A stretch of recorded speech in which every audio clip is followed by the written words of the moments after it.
औज़ुबिल्लाहिमिनश्शैतानिर्रजीम बिस्मिल्लाहिर्रहमानिर्रहीम। Welcome back to my channel solve the problem health and beauty. कैसे हैं आप सब? उम्मीद करती हूँ कि आप सब खैरियत से होंगे। आज फिर मैंने आपके लिए बहुत अच्छी अच्छी बातें लिखी हैं जिन्हें आपको जानकर बहुत ज़्यादा खुशी होगी और आप चाहेंगे कि आप इसको अपनी ज़िंदगी में यूज़ करें।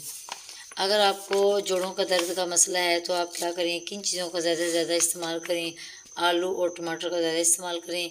पिछले वीडियो में भी मैंने आपको जोड़ों के दर्द के लिए बताया था, ठीक है। और मज़ीद अगर आप चाहते हैं कि आपका रंग गोरा हो तो इसके लिए आपको क्या करना चाहिए, संतरे के सूखे हुए छिलकों को, आपको वैसे ही पता है कि संतरा जैसे माल्टा ये तो वैसे ही बहुत अच्छा होता है, इसमें विटामिन सी होता है और इसको खाने से हमारे चेहरे की स्किन वैसे ही फ्रेश नज़र आती है। ज़्यादा से ज़्यादा यूज़ करनी चाहिए। और अगर इसके छिलकों को पीस कर और दूध में डालकर पीने से रंग गोरा होता है, ठीक है। संतरे के सूखे हुए छिलकों को पीसकर और दूध में डालकर पिएं तो इससे हमारा रंग गोरा होगा। और मज़ीद आप संतरे के सूखे हुए छिलकों को आप अपने चेहरे पे भी अप्लाई कर सकते हैं, चेहरे पे भी लगा सकते हैं। इसके भी आपको बहुत अच्छे रिजल्ट आपके सामने आएंगे। आगे सेब के ऊपर काली मिर्च लगाकर खाने से मैदा ताकतवर होता है। सेब आपको पता है, सेब में तो वैसे ही कैल्शियम है, ठीक है। अगर इसके ऊपर काली मिर्च लगा दें तो मैदा ताकतवर होता है और सेब वैसे भी आपकी सेहत के लिए बहुत ज़्यादा परफेक्ट है, इफ़ेक्टिव है। और काली मिर्च लगा कर खाएँ तो मैदा ताकतवर होगा। और अगर अब बहुत ही अहम बात और ख़ास तौर पे शादीशुदा हज़रात के लिए कि खाली पेट हम बिस्तरी करने से दिल का दौरा नहीं पड़ता। मतलब हम अगर खाली पेट हों तो हम बिस्तरी कर सकते हैं, मतलब इंटरकोर्स कर सकते हैं, मतलब मियाँ बीवी का आपस में ताल्लुक़ हो सकता है और इससे दिल का दौरा नहीं पड़ता।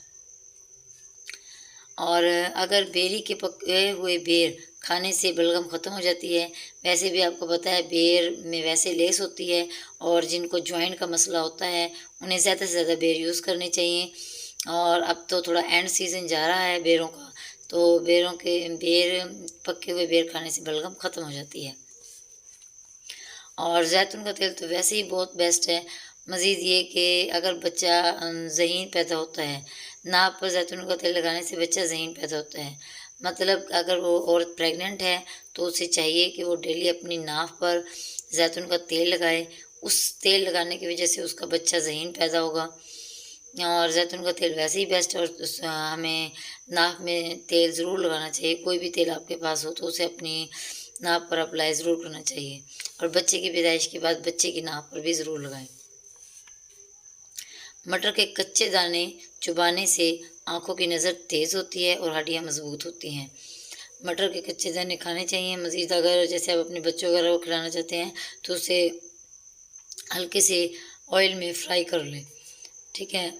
और उसके ऊपर काला नमक छिड़क कर खाएँ, वो भी बहुत टेस्टी भी लगते हैं और बहुत ज़्यादा इफ़ेक्टिव भी होते हैं।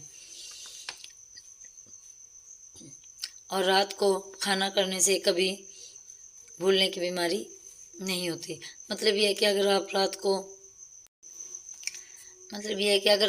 को मसला हो रहा है या गंदे गंदे ख्वाब नज़र आ रहे हैं या कोई मतलब या किसी चीज़ से गिर रहे हैं इस तरह किस्म से, तो आपका क्या है, आपने वाशरूम जाना ज़रूरी होता है। वाशरूम आने की वजह से तो ऐसे मसले मसाइल होते हैं।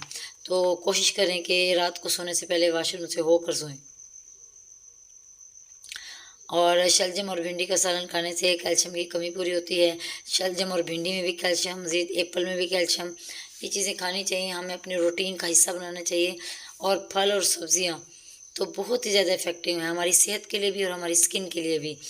और तरह तरह की क्रीमें, तरह तरह की विटामिन्स वाली कैप्सूल खाने से बेहतर है कि हम सब्ज़ियों का और फलों का अपनी ज़िंदगी में ज़्यादा से ज़्यादा यूज़ करें। अगर आपको मेरी तमाम बातें अच्छी लगी हों तो आप मेरी वीडियो को लाइक करें, शेयर करें और बेल आइकन ज़रूर प्रेस करें। और आप इन चीज़ों को अपने अप्लाई करें लाइफ में और कमेंट में ज़रूर बताइएगा और दुआओं में मुझे याद रखिएगा। ओके, अल्लाह हाफिज़। अल्लाह ने के बाद अपना ख्याल रखिएगा।